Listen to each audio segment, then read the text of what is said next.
investor might, it's going to cost them more, right? Because now you're having to get a contractor to management. So the money doesn't make sense. So now you're really looking at more like a 250 sale or a 225 sale. So as the seller, you can sell it as is for 225 to maybe 260 if you're lucky. Or you could fix it up and sell it for 370 like we did. And so with the seller's help, with their trust, I went in and picked all the colors and the finishes of this house, and they bought and paid for the materials. And so we didn't buy cheap, junky materials, but we did source things that, that weren't the most luxurious items out there. But we also made sure that they looked good, that they went together, and we kind of created,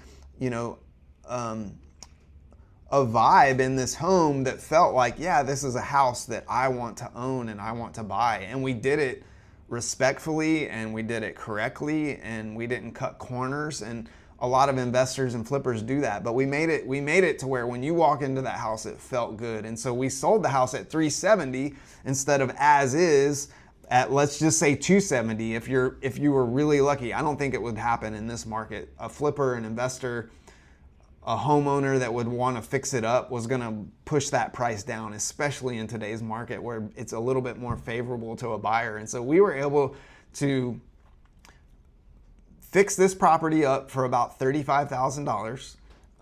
Yeah, it took some time, it took some sweat equity, but we found a really good contractor that needed some work and was willing to help us on some labor cost. And then we sourced materials that were not the cheapest, junkiest stuff on the market, but that were, responsible materials for the caliber of this house.